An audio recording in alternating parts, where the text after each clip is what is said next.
Foi. Então a gente vai dar sequência àquela primeira influência do período pré-histórico, que vai culminar na antiguidade. Se lá no período pré-histórico a gente estava preocupado com se proteger, preocupado com o básico, a sobrevivência, num segundo momento eles começam a descobrir que vão parar no local, não vão mais se comportar como nômades e vão ocupar uma área. Uma vez que você ocupa uma área e você trata e torna ela bonita, e torna habitável, e cultiva, e torna ela rica, ela é um bem que você entende como seu.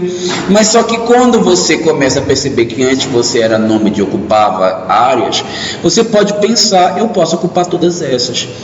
E aí a ganância e os interesses políticos faziam com que os povos da antiguidade quisessem cada vez mais ocupar áreas maiores e maiores e maiores, fazendo com que existissem guerras. E essas ameaças bélicas faziam com que existisse a arquitetura militar. Em resposta a essa arquitetura militar, existia uma característica de ornamentação que ia complementar essa tal arquitetura também, que ia ter influência no paisagismo. Mas antes de falar disso, a gente precisa entender que paisagismo nesse momento tinha muito a ver com arquitetura tinha muito a ver com religião. Eu falei isso, quando eu comecei a falar de povos pré-históricos. E se isso tinha importância, na antiguidade, os povos da antiguidade vão trazer isso consigo e vai dar uma característica arquitetônica que vai resultar também em manifestação paisagística. Então a gente vai perceber que nesse momento os principais templos, o que era mais forte na antiguidade? Política e religião. E justamente por isso a arquitetura principal estava relacionada com palácio e com templo. E o paisagismo que existia era principalmente para perto do palácio, para perto do templo. Se você era um simples plebeu, se você não é um cidadão do alto escalão, você não vai ter paisagismo nem conviver com paisagismo. As áreas especiais vão estar voltadas para isto. E nesse momento já começava a existir a figura do arquiteto. A maioria dessas civilizações, somente uma parte da sociedade estudava e tinha conhecimento. E muitas vezes essa pessoa, ela ocupava um cargo que era de governo, e esse governo também significava que ele seria uma autoridade religiosa, porque uma coisa estava associada à outra. Você ia ser faraó, governador, qualquer coisa semelhante ao que cada civilização entendia, que estava muito próximo de um deus e que estava muito próximo também de saber tudo sobre todos. Então, alguns governantes, como a gente vai ver, por exemplo, no Egito, o próprio arquiteto era o faraó, E esse faraó que era arquiteto fazia tudo, ele fazia cálculo, fazia engenharia, fazia astronomia, fazia arquitetura e fazia também o paisagismo. Provavelmente não com o nome que a gente dá hoje, que é paisagismo, e talvez não com as mesmas intenções e os mesmos princípios, mas existia um planejamento sim pensado em área externa.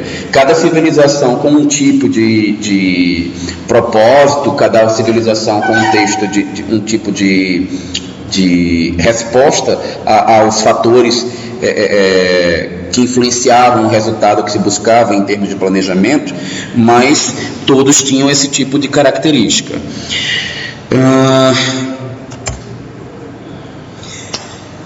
Ao redor dos edifícios acontecia a história da simbolização, do ritual e aproximação do homem com o divino. Então a gente novamente volta à história. Tudo bem? Tudo, querido? Posso falar, cara? Pode. Mas nós vamos ter aula sábado, tá? Nesse sábado. Vamos ter uma reunião aqui, eu vou tomar muito tempo. Nesse sábado são operados. Bacana? Obrigado. Alô? Onde que eu estava? Sim. As cidades começam a ser fonte de interrupção brusca e radical da natureza. Então a antropização começa a ser mais agressiva, e o que antes era considerado ideal e interessante, que era o meio selvagem, começa a não ser mais tão interessante, porque era mais importante para você ser forte, inclusive ser protegido pelos deuses e ganhar as guerras, era você criar beleza e criar poder ao redor do espaço que era considerado sagrado. Templos, por exemplo, palácio também é sagrado, já que o governador, ele é inteligente, poderoso, é filho do outro Deus que passou o espírito para ele, e logo também é sagrado, então o palácio dele também é um espaço sagrado. E é nele que a gente vai criar toda uma infraestrutura, é nele que a gente vai aplicar os progressos da engenharia, e é ao redor dele que a gente vai ver paisagismo sendo levado em conta. Lembre-se, gente, que paisagismo no período da antiguidade tem alguma relação com a água. Por quê? Primeiro que a água ele ajudava na necessidade da subsistência. Aliás, a gênese de toda a civilização, vocês já estudaram urbanismo, né? Já estão tendo contato com o urbanismo. É você procurar onde tem água, senão a cidade não existe.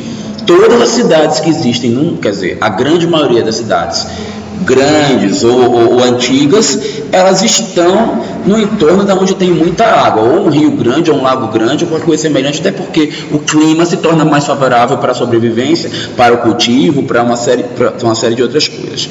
Então, a gente vai ter essa coisa da água no paisagismo da antiguidade como um todo, mas vai ter nuances diferentes, e a gente vai ver agora, começando a parte da Babilônia, o que vai acontecer? A Babilônia, que antigamente que é a capital da antiga Suméria e Acádia, ficava no sul da Mesopotâmia, atualmente é o Iraque. E, na verdade, quando a gente fala da Torre de Babel, que eram construções, que se acreditava em alguns escritos poéticos, que era uma coisa que ia tocar o céu, na verdade é uma coisa simbólica, é uma reinterpretação. Aliás, a gente não tem imagens que denotem nem que transcrevam exatamente como era a civilização, porque era uma civilização que acontecia no local onde tinha muita inundação pelos rios. Na época não existia a técnica de construção de tijolo cozido, ou essa civilização ela não aprimorou isso, era o tijolo seco que eles utilizavam e estava muito suscetível a você ter uma tempestade de areia, tempestade de vento, ter um maremoto, e aí haver inundações, além dos motivos bélicos que fizeram com que parte dessa civilização fosse totalmente destruída. Então a gente vai perceber que essa civilização ela vai se acomodar à beira do rio Eufrates, e especialmente o palácio de Nabucodonosor, que é o que vai dar origem ao que a gente conhece hoje como os jardins suspensos da Babilônia, que a gente tanto ouve falar. Ele era uma construção que ficava à beira do rio Eufrates e que ele utilizava de sistemas de irrigação para que esse jardim pudesse funcionar. Gente, o jardim não era composto por vegetação especificamente da beira do Eufrates, não, tá? O Nabucodonosor, ele teve uma esposa que veio de uma região, deixa eu ver se eu tenho até aqui escrito de onde que ela veio, porque eu não sei de cabeça. Então ela vem vinda da Terra-média, a terra dos Medos na Ásia Central, e lá onde que era a origem dela, era um local de muito verde, de bastante abundância vegetal, que não era o caso da Mesopotâmia, que era instalada em meio a um deserto, apesar de ser perto dos rios. Então, para resgatar essa realidade da esposa dele, para agradar a sua principal esposa, a principal porque ele tinha uma pancada, né? Era só a principal esposa dele. Ele tentou reproduzir isso no palácio. De que maneira? Antigamente, os principais prédios, eles eram feitos em platôs, vocês já estudaram tudo isto, né? E nessa civilização, nesse palácio, não acontecia diferente. E existia um sistema que tentava transportar a água daqui lá para cima, e ele pegava a água do rio Eufrates e levava para lá para alimentar essa vegetação, que inclusive, por não ser dessa região, ele mesclou muita vegetação de várias áreas diferentes para fazer esses jardins suspensos. Então elas não eram plantas tão adaptadas a estar na área desértica. A quantidade de água que era preciso para mantê-las era diferente do comum. Sem falar que para viver num palácio desse você precisava do jardim. Mas aí, se vocês lembram das aulas que eu dei para vocês de projeto de arquitetura aspecto climático, pensa o que é fazer um jardim suspenso numa construção desse, gente. Antigamente não tinha impermeabilizante como a gente tem hoje. Se hoje em dia eu já falei para vocês que impermeabilizante tem vida útil curta e acaba, você imagina o que acontecia com o impermeabilizante que era usado nesse jardim suspenso, gente.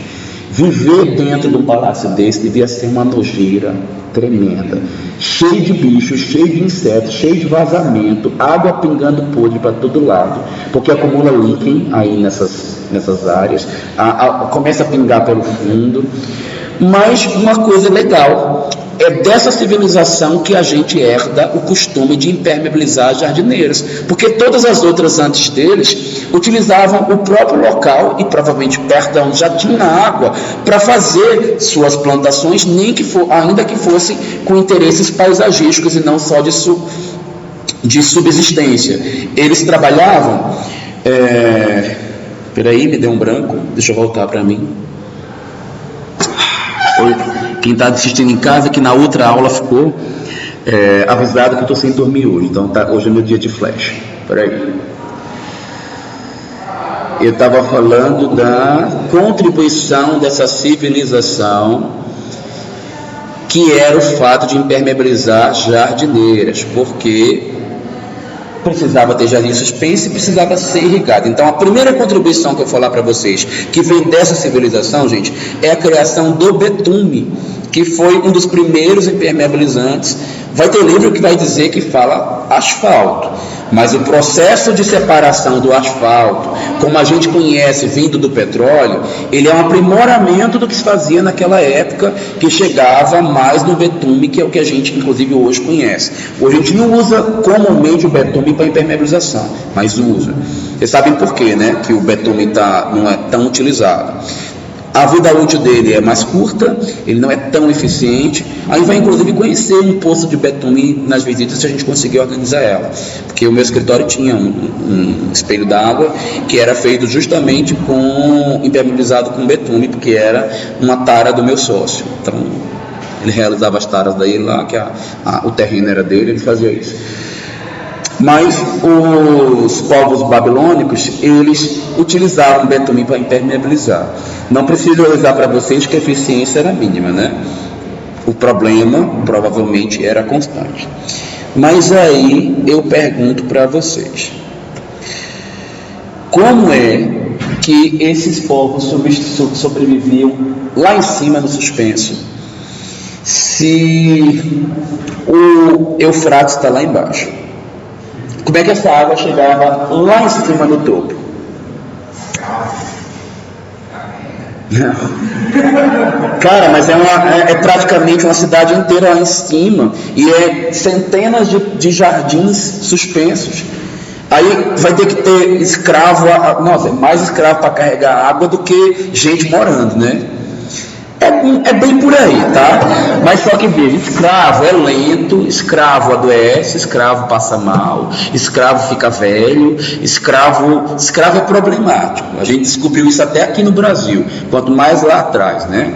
Que eles faziam muito mais escravos do que se fez no período do período colonial brasileiro para o período contemporâneo, que tem até hoje escravo, né? Até hoje a gente gosta de escravizar algumas pessoas aqui no Brasil. Mas eles perceberam que escravo não funcionava bem, como a gente também descobriu, né? A gente primeiro tentou o índio, viu que era fraco demais, aí tentou com os negros, viu que também não dava, e hoje em dia a gente escraviza os brancos, né? Aliás, a gente escraviza todo mundo, não interessa a cor, aqui no Brasil. Mas eles perceberam isso já lá, e criaram um sistema particular dele, tá? Mas não é o assunto que eu vou falar agora, não. Só como curiosidade, já que está aí no slide, ó, quando o Saddam Hussein ele estava governando o Iraque, ele ofereceu uma recompensa para quem pudesse dar uma prova científica da maneira como eram feitas as construções, e fundamentasse tecnicamente como é que isso foi utilizado sem ter a tecnologia daquela época. Enfim, ninguém conseguiu dar nenhuma prova concreta da maneira como isso foi feito, porque tem alguns fetiches, algumas lendas, alguns mistérios relacionados com tudo isso aí, né? Bom, outra coisa que a gente vai ver como característica, que a gente vai ver já nessa civilização, a existência dos jardins, além da existência dos jardins suspensos, a ideia do canal. Canal não é exclusivo dos povos babilônicos, tá? A maioria dos povos dessa época faziam canais ao redor, porque era uma maneira de fazer transporte de alimentação, de especiarias, e era uma maneira também de trazer a água e irrigação. Os romanos, eles eram um pouquinho mais práticos, eles faziam por gravidade, descobriam onde é que tinha água no alto e botava lá embaixo e descia com aqueduto, né? Os babilônicos, eles faziam de uma outra maneira, que a gente vai ver daqui a pouco. Era um sistema tipo um bombeamento, que não é bem bombeamento, e na verdade isso inclusive é uma cogitação, já que a gente faz uma remontagem histórica baseado em textos, não em fatos nem em imagens reais. A maioria das imagens que a gente vê ou são propostas alusivas feitas pelo computador ou ilustrações baseadas até nas ilustrações do Renascimento, que também não tem nenhuma comprovação científica de que são verdadeiros. Só para vocês terem uma ideia, existe um estudo, a gente vai assistir o vídeo depois, de um pessoal que tentou remontar que altura realmente eram esses palácios e até que altura chegou a Torre de Babel. E aí tem um cara que ele calculou que o tijolo, quando ele não é cozido, ele aguenta tanto de peso, então se botar tijolo acima de tijolo, chega na altura tal, e aí ele chega à dedução de que a Torre de Babel tem tanto de altura no máximo, porque depois disso o tijolo ia cair, ia se desmoronar, e deve ter sido isso que aconteceu, né? Porque o que se conta é que eles queriam chegar no céu e não chegou. Eu acho que foi botando tijolo, esqueceu que tinha que cozinhar, e aí depois o trem despencou e aí parou na metade. Eu acredito que seja isso, a explicação técnica do porquê que a torre não acabou. Isso aqui é mais uma imagem que tenta remontar como é que era a chegada na Babilônia, né? Então tinha o fosso, ele era utilizado para navegação, era também esses canais e fossos que eram feitos ao redor dos castelos, é por uma questão bélica também, tá? É mais difícil para o inimigo atravessar a entrada das cidades, dos palácios, se ele está protegido pela água, né? Ele não vai poder chegar de cavalo, por exemplo, nem vai poder chegar a pé, vai ter que procurar uma embarcação, qualquer coisa semelhante, ou passar por esse trecho restrito, onde todos os guardas vão poder atacá-los. Que é só imagem de computador. Eu tenho tendência a acreditar que é mais próximo de real os desenhos recompostos à mão, e talvez o de Renascimento, que eu acho que hoje em dia a gente fala muita besteira, né? Depois que inventamos a internet. Mas essa aqui especificamente eu acho ela bem próxima do que os livros contam. Essa é a imagem mais conhecida, que foi feita por um artista do Renascimento também, que tenta explicar como é que eram os jardins suspensos e como é que a coisa funcionava. Mas e aí? Já vou dizer para vocês que tinha escravo na parada também, mas não era só escravo não. Ninguém nem imagina como é que a água chegava daqui para lá. Como é que hoje em dia a gente faz a água subir no prédio? Bombeia, só que a gente usa energia elétrica, né? Não rolava energia elétrica naquela época. Vamos ver. Olha só. Esse aqui que eu assisti. As construções eram feitas de platôs. Todos os platôs, eles tinham um sistema de carga. O sistema de carga era sempre na lateral de uma escadaria. Na lateral da escadaria tinha um sistema de rodanas. Logicamente, gente, isso aqui é uma tentativa de recomposição da provável técnica baseado nos vestígios arqueológicos e nos escritos que estão nos livros, que eu inclusive tenho pouquíssimos domínios sobre eles, tá? Meu interesse é bem superficial, porque eu não sou profundo conhecedor de história, saco um pouquinho mais de paisagismo. Então, pegava-se um canal que já tinha sido antropizado para atender às construções. Desse canal, a rodana transportava até chegar na parte superior e derramava num canal superior, e esse canal ele tinha inclinação e levava para a extensão. No patamar de cima tinha uma outra rodana dessa ligando o andar do primeiro piso para o segundo, e assim sucessivamente a água ia chegando até o topo. Isso é uma tentativa de remontagem do que provavelmente teria lá, tá? Então é um sistema, uma coisa semelhante a baldezinhos que ficavam nas mudanas e eles iam alimentando. E aí essa água, relativamente por gravidade, ia correndo em cada um dos fatores e eles serviam para... Nessa época era tudo misturado, né? Que nem eu já devo ter falado, mas à frente vou mostrar para vocês. A gente vai ver povos helênicos, aí a gente vai ver que era a água que dava uma mijadinha, era a água que rolava um cocôzinho, era a mesma água que usava para tomar banho, era a mesma água para beber, era a mesma água de irrigar. Então não tinha um saneamento, não tinha tão grande relacionado com isso. Não é à toa que no período da antiguidade a gente tinha aquelas grandes epidemias de doenças, etc. Outra herança que a gente vai ter dos babilônios, o primeiro raciocínio de irrigação por elevação, tá? Contrariando a gravidade, porque a irrigação tradicional que a gente usa até hoje, a maior parte é por uso da gravidade, e eles pensaram num subbombeamento, num quase bombeamento, né? Então esse sistema aqui é precursor do bombeamento de água que a gente usa hoje, por conta do advento das bombas, que é utilizando energia elétrica. Mais uma imagenzinha que faz uma reconstrução, e eu achei legal aqui, ó, mostrar a imagem do filme. Eu acho que isso aqui não vou lembrar, não vou arriscar falar o nome do filme não, mas enfim, é Ciro, segundo aí o rei da Pérsia, entrando na Babilônia após o triunfo. Outra coisa que eu quero que vocês guardem: na Babilônia existiam já estatuária de características antropomórficas, zoomórficas, tá? Só que elas eram relativamente estilizadas em relação, se você ver, por exemplo, às gregas, tá? Que é uma característica semelhante também ao que vai acontecer já lá no Egito, que a gente vai ver depois, tá?